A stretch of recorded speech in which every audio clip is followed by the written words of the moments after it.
gostaria de convidar ao nosso programa Gabriel Boente, analista da Varus Research, para comentar um pouco sobre os resultados de SLC Agrícola. A SLC Agrícola que está num vai e vem danado nos últimos dias aqui para a nossa Bolsa de Valores. Gabriel, muito obrigado pela participação de hoje. Agradeço imensamente por ter aceito o nosso convite e ter, claro, dedicado parte do seu tempo a conversar conosco da BBC News e com todo mundo que está nos assistindo. Beleza, boa tarde, pessoal. Eu que agradeço o convite, né? SLC, a galera do agro está tendo muita variação ultimamente nesses últimos dias, mas é um setor muito resiliente aqui no Brasil, então é bem legal comentar o case. Maravilha. Inclusive, nós tivemos resultados que vieram em linha com o esperado. O papel chegou a subir bastante no começo do dia, voltou, reverteu, está no 0 a 0 até este momento. A SLC sofrendo bastante com questões climáticas, isso acho que se estende para todas as áreas aqui do agronegócio brasileiro. Nós temos o Sul tendo dificuldades na produção de arroz, a gente inclusive conversou com a Camil recentemente sobre essas perspectivas de clima. Então o clima como um todo afetando a produção aqui no Brasil, afetando as principais companhias expostas ao setor de agronegócio. No entanto, os resultados ainda vieram em linha mesmo com as questões climáticas, porque as commodities deram uma aumentada no seu valor, isso foi compensado na hora de vender. Como é que está a sua visão? O que a gente pode esperar para o ativo neste ano? A gente ainda vai conseguir compensar esses possíveis déficits causados pelo clima com o valor negociado para alguns ativos, para alguns produtos? Como é que está a visão para esse risco climático para a SLC Agrícola? Tá. Uma coisa que a gente tem que entender primeiro é que o ano da SLC, ela conta normalmente que nem a gente nos seus resultados, de janeiro a dezembro. Acontece que as safras normalmente vão de setembro a agosto. Então o quarto tri dela, agora que saiu o resultado, por exemplo, ele é referente muito ao finalzinho da safra 21-22, que é quando ela já está fazendo a expedição do algodão e do finalzinho da soja, e já plantando a 22-23. Então quando a gente lê um resultado anual de SLC, a gente tem que ter em mente que ele fala de duas safras. Tá? Tendo isso em mente, a safra 21-22, ela teve os preços maravilhosos, muito por conta da crise global, né? Subiu muito o preço das commodities, da soja, o milho e o algodão, que são as principais dela. Isso favoreceu muito, mas também favoreceu a questão do aumento da área plantada por conta da incorporação da Terra Santa, que ela fez a compra lá no passado e virou até SLC Centro-Oeste. Agora, para 21-22, ela está fazendo o quê? Pegando a sinergia com a Terra Santa, reduziu um pouquinho a área por conta das questões climáticas, e agora ela vai ir para essa nova safra com essa maior área e com esse novo know-how. Teve até a notícia lá que ela comprou a fazenda nova, que não sei o quê.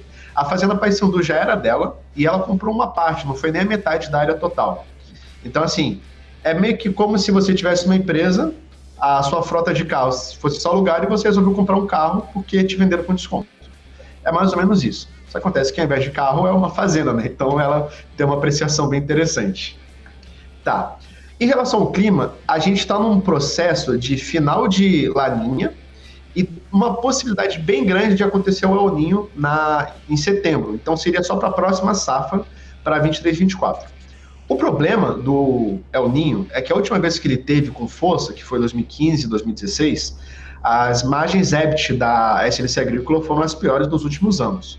Por quê? Porque o El Niño, ele meio que faz o contrário. Ele deixa a região sul mais úmida e o centro-oeste, onde é seco, ele fica mais seco. Então, por conta disso, por exemplo, a SLC, por não ter fazendas no sul, ela não vai ter esse beneficiamento. E as fazendas dela, muito concentradas ali no Cerrado, Centro-Oeste, um pouco do Mato Piba, aí elas vão sofrer um pouco mais por conta da seca. Então é algo para a gente ficar de olho.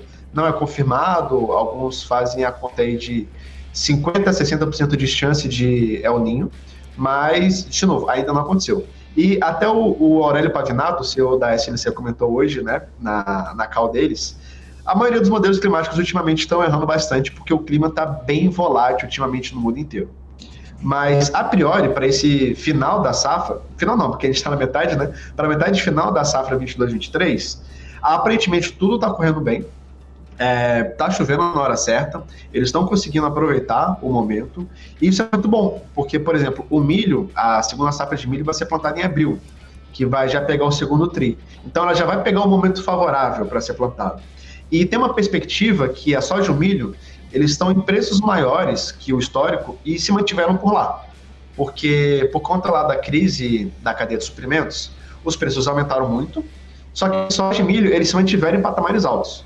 Enquanto que o algodão, ele já deu uma queda e voltou para o patamar histórico. Então, assim, a receita de algodão dela caiu, mas não caiu porque foi ruim, caiu porque ela está no que sempre foi. Então, isso a gente tem que ter bastante cuidado no cenário de commodities. Eu até brinco nos relatórios aqui da casa, né? É o Leviatã hobbesiano, a gente não controla, a gente só se curva perante a vontade dele, né? Então, assim, é algo que a empresa tem que ter bastante cuidado. Mas acontece que o que vale muito também para a SLC, e que é o seu ponto forte, é a produtividade. Em termos de know-how de produtividade da SLC, ela praticamente dá aula. A melhor fazenda da SLC, a melhor fazenda de soja, assim, em termos de produtividade, é maior que a média global e maior que os países concorrentes do Brasil, Estados Unidos e Argentina. Milho, a mesma coisa. Milho não, na verdade ela é a melhor fazenda é um pouquinho pior que a média dos Estados Unidos. Mas algodão também, a média de produtividade é maior do que todos os outros países concorrentes. Então, assim, em termos de know-how das fazendas, da SLC, ela dá aula, ela tem uma produtividade muito boa. Isso importa muito, até um pouco mais que o tamanho da área. Então, a gente tem que ficar bem ligado nisso, porque a produtividade, sim, ela bate diretamente com o clima, né? Então, são muitas variáveis aqui para a SLC. Exatamente. É um cálculo complexo e é por isso que a gente tenta trazer a completude dos dados, conversar com quem entende, com quem está acompanhando a companhia de perto, justamente para tirar todas essas dúvidas.